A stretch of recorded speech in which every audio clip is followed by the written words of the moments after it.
maybe a little bit hyperbolic, maybe not. I think the only thing this video is going to miss is the custom thumbnail that features me going out of my way to look like a complete tool shed. Anyway, I have 5 cards here, and I will say that credit goes to Silver Jackify. He does this type of video, and so just want to just recognize that before I get started. And if you're watching my channel, you probably already watch his channel too. So I was doing some price checks on a handful of cards that I keep in my spreadsheets, and I tell you, the not surprisingly, and I'm actually happy to see this, prices are coming down, and a lot for some cards. And honestly, this is what's kind of keeping me out. I mean, I've this has been like sort of a 4 week plus thought process where I've exited the hobby to a point. I do have a one new pickup I'm going to show because it was a card I purchased from ComC back in November. It finally came in. And so there'll be one new thing for me, but beyond that's probably going to be it, except for maybe some Project 70 stuff here and there. So anyway, like I said, I got 5 cards here. I've sort of cherry picked from my collection, and these prices essentially have been the last 4 to 6 weeks swing, from high to low. And so number 5 is this 84 Topps Don Mattingly base card that.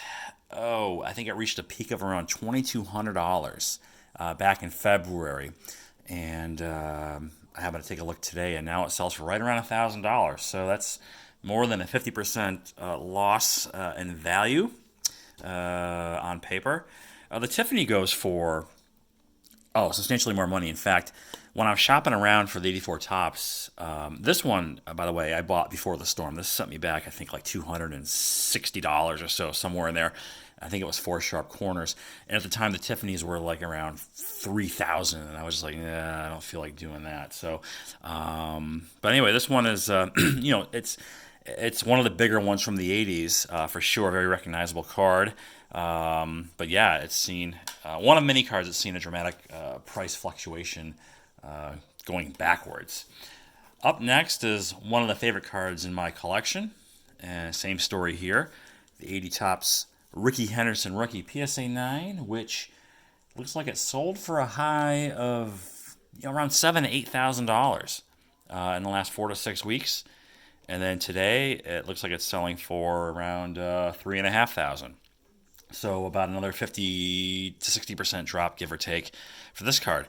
Is it a good buy at 3.5? I don't know. Yeah, I don't know. I really don't know anymore. But it might be because the 1980 Topps, it's a tough issue. There's hardly any tens of this card. It's certainly a big card from one of the all-time greats. 3.5 seems a little. I guess to each their own. These people that I can't imagine spending $7,000 on a card one day only to have it be, worth, half as much or less not long after. And I have to think that people that are doing this are those that don't really care. They've got so much money that losing. It's like me losing $20 on the street. Like, oh, that sucks, but whatever. I guess if they lose, 50% valuation on a high-end sports card, they could be like, oh, whatever. Because they got so much. Financial wherewithal. So anyway, moving on. Here's the Jordan rookie. Not surprisingly, this one is taking a step back. So 86 Fleer, and this is my 8.5. Yeah, this one looks like it's going for around 18,000 now. It was selling for in the mid 30s about 4 or 6 weeks ago. Made news when the PSA 10s were selling for $750,000. But they've taken a step back, not surprisingly. I mean, who knows? This one could be, it could shoot up again to the same levels, maybe beyond. It's just hard to know. And, I think a lot of the people that are driving these crazy high prices are people that just don't know what they're doing. They're entering the hobby, they're seeing all these dollar signs, the money that can be made, and just throwing stupid money at cards without doing any research or, historical data. I don't know. Anyway, moving on. So here's a card that I like to poke fun at, And this comes in at number 2 in the top 5. It's the Topps Gold Shaquille O'Neal rookie card. And so this one, this one sold for as high as as like $12,000. I think maybe in early February, and has since settled in around $5,000 lately. I think $5,000 is still ridiculous for this card. I mean, it's a great rookie card. It is Topps flagship. You know, that's a thing. It's Topps Gold. Although the golds back then, they weren't numbered to the year of issue. I mean, there are a lot more than 1,992 Topps Gold cards, I think. So, yeah, I don't know. It's just crazy money. I would not recommend it. In fact, you know, I made an investment recommendation when I did the my basketball card video. I said, don't buy any of those cards because they're all going to go down, and you know, a lot of them are. So anyway, I guess I'll wrap this up with a football card. This one took me by surprise.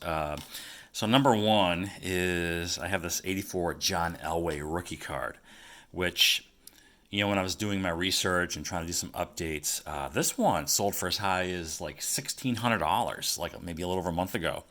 And checking today, it has seen the biggest percentage drop amongst these 5. This one now sells for around $600. So what's that, like 2/3 the value, almost 60 plus percent.